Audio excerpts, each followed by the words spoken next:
शिव महापुराण की कथा यहां तक कहती है, मंदिर में जल चढ़ाने जाओ तो अपने घर से जल लेकर जाओ। मंदिर में तो बाल्टी भरकर रखा रहता है, लोटा भी रखा रहता है, कलश भी रखा रहता है। मंदिर का पानी भरकर, मंदिर की बाल्टी में से जल भरकर शंकर भगवान को नहलाना सरल है।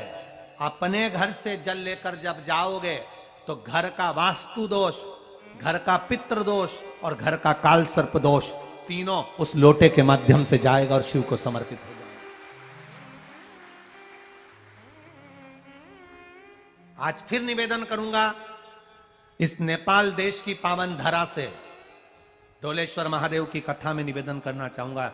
जो बेटा बेटी नौकरी के लिए अप्लाई कर रहे हैं, जो बेटा बेटी चाहे सरकारी नौकरी हो, प्राइवेट नौकरी हो, सर्विस के लिए अप्लाई कर रहे हैं, उन बेटा बेटियों से निवेदन है, दुर्वा शिव जी को समर्पित कर कर केवल दूब जानते हो ना, दुर्वा सब जानते हैं।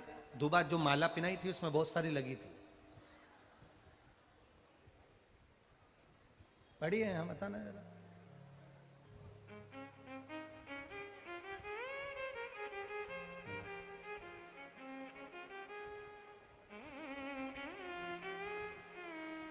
दुर्वा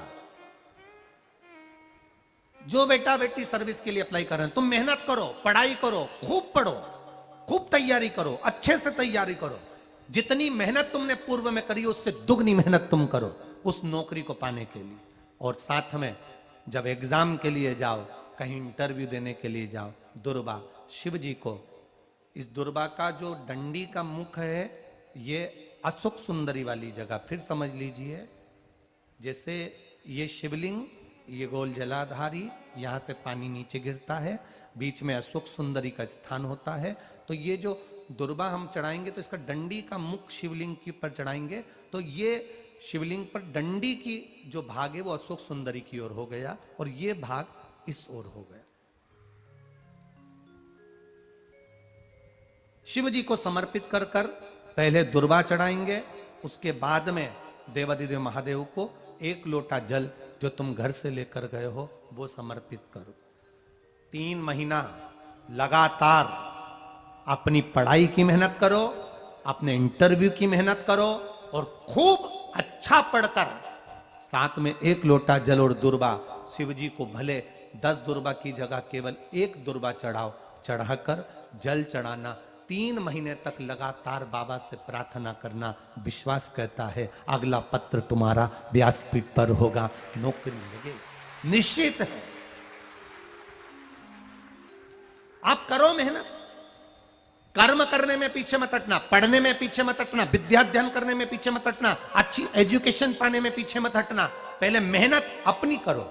पूर्व में जो इंटरव्यू दिए हैं उसमें जितनी कमी रह गई, अगली कमी को पूर्ण करने के लिए अच्छी मेहनत करो, खूब पढ़ो, खूब अच्छे से विद्या अध्ययन करो और फिर बाबा पर समर्पित होकर जाओ, बाबा पर विश्वास कर कर जाओ, भरोसा पूरा कर कर जाना।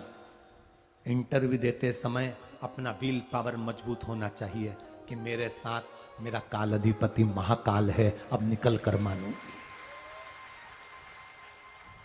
हम दुकान खोलते हैं, कपड़े की दुकान खोल रहे हैं, किराने की दुकान खोल रहे हैं, लोहे की दुकान खोल रहे हैं, भंगार की दुकान खोल रहे हैं, किराना की दुकान खोल रहा है, पान की दुकान खोल रहा है। हम दुकान खोलते हैं पर दुकान खोलने से पहले तुम्हारे 2 मन हो जाते हैं, चलेगी कि नहीं चलेगी, खोल तो लूंगी, चलेगी कि नहीं चलेगी। जिस दिन तुम दुकान खोलो 1 महीने पहले, 2 महीने पहले, 3 महीने पहले बाबा को दुर्वा चढ़ाकर 1 लोटा जल चढ़ाकर नियम बनाकर जाना, 3 महीने बाद मैं दुकान खोल रही हूं, 2 महीने बाद मैं दुकान खोल रही हूं और मेरा विश्वास कहता है दुकान चलेगी। जिस दिन तुमने विचार कर लिया कि दुकान चलेगी कि नहीं चलेगी तो वो नहीं चलेगी। जिस दिन तुमने विचार कर लिया कि दुकान खोल रही हूं, मेहनत करूंगी, दिल से करूंगी, भले मेरे पास ज्यादा माल नहीं है, जितना माल खरीद के लाऊंगी उतना बेच कर बताऊंगी क्योंकि मेरे साथ काल अधिपति महाकाल है, तो वो चलेगी। विश्वास दृढ़ करो, भरोसा पक्का करो। जिस दिन तुम्हारा विश्वास दृढ़ हो गया उस दिन तुम विजय हो गए, उस दिन तुम आनंदता में हो गए। बच्चों का विल पावर कमजोर हो रहा है, दोस्त कह देते हैं सीए की पढ़ाई बहुत कठिन है, इंजीनियरिंग की पढ़ाई बहुत कठिन है, डॉक्टर की पढ़ाई बहुत कठिन है। साथ वाले ऐसे मत ढूंढना जो तुम्हारा विल पावर कमजोर कर दे।